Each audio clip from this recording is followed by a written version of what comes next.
আপনি যখন তিনি দাওয়াতের কাজে সহযোগিতা করবেন, আলেম ওলামাকে নিয়ে প্রোগ্রাম করবেন, তিনি সচেতনতা বাড়াবার চেষ্টা করবেন, তখন আপনি সফলভাবে সেখানে চিরস্থায়ী জান্নাতের বিল্ডিং থাকবেন। সেই বিল্ডিংটা কোনোদিন ভেঙে যাবে না, নষ্ট হবে না।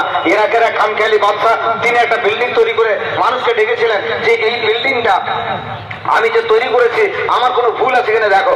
মানুষ আসে আর খায় আর চলে যায়, বলে না কোনো ভুল নাই। কিছুক্ষণ পরে আমার শাইখের মতো একজন ব্যক্তি এসে বললো, প্রবীণ আর বয়স্ক, বললো আপনার বিল্ডিংটাতে কে বলেছে ভুল নাই? অনেকগুলো ভুল আছে।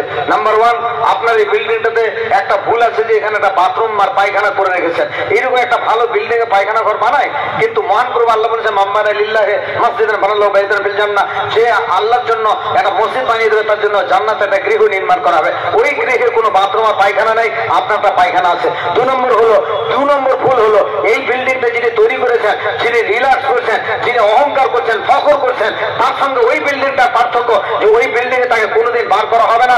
অহম ফিয়া খালিদুন, চিরদিন ওই বিল্ডিংটা থাকবে। কিন্তু আপনি এই যে বিল্ডিংটা তৈরি করে একদিন আপনাকে সম্মানে হোক অসম্মানে বাল্টি থেকে বার করে দিয়ে কবর দেওয়া হবে, সমাধিস্থ করা হবে। আর এই বিল্ডিং এর ইট একটা একটা করে খুলে পড়বে, সেটা 500 বছর পরে হলো, 400 বছর পরে হলো। এটার সঙ্গে এটার পার্থক্য।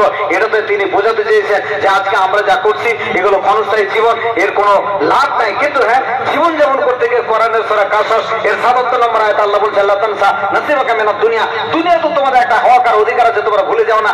আল্লাহ আমাদেরকে দোয়া করার শিখিয়ে দিয়ে বলেছেন, আল্লাহ বলেছেন রব্বানা আতিনা ফিদ দুনিয়া হাসানা, ওগো আল্লাহ দুনিয়ায় বেঁচে আছি, অনেক দুনিয়ার জীবনে যত ভালাই আছে, যত নিয়ামত আছে, সুখ সম্ভোগ আরাম আয়েসের বৈধ উপায়ে যা আছে ওগুলো তুমি আমাদেরকে দাও। অবিল আখিরাত হাসানা, আর মৃত্যুর পরে যখন মারা যাবো তখন তুমি সেই ভালাইগুলো দাও। ওদের সেদিক থেকে মহান প্রভু আল্লাহর এই দোয়া দরুদ যেগুলো আমরা শিখেছি তাতে দুনিয়া উপার্জন করা হারাম নয়। কিন্তু মনে রাখতে হবে যে ওয়াইদিদাল করবা হাক করিম, নিকটতম যার যা অধিকার হক সে হক যাতে বঞ্চিত না হয়। কারণ কারো হক আপনি মেরে রাখলে কাল কিয়ামতের দিনে আল্লাহর কাছে যত মাথাটুকুই কামের এই হক আপনাকে আল্লাহ ক্ষমা করবেন না।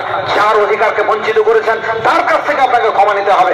আজকের এই দাওয়াত না থাকার কারণে আমাদের মুসলিম সমাজে এত বুদ্ধিমান, এত চালাক চতুর, এত জ্ঞানী, এত বিচক্ষণ, এত ব্যবসায়ী যাদের ইসলাম সম্বন্ধে তারা সচেতন নয়। তারা মায়ের জানাজা পড়তে পারে না, বাপের জানাজা পড়তে পারে না, নিজের জন্য দোয়া করতে পারে না, তারা তাদের সন্তানদের জন্য দোয়া করতে পারে না। হযরত লুকমান আলাইহিস সালাম তার সন্তানের জন্য যে তালিম দিয়েছিলেন, মহান আল্লাহ এত খুশি হয়েছেন যে সেই দোয়াটা কোরআনে তাকে স্থান দিয়েছে।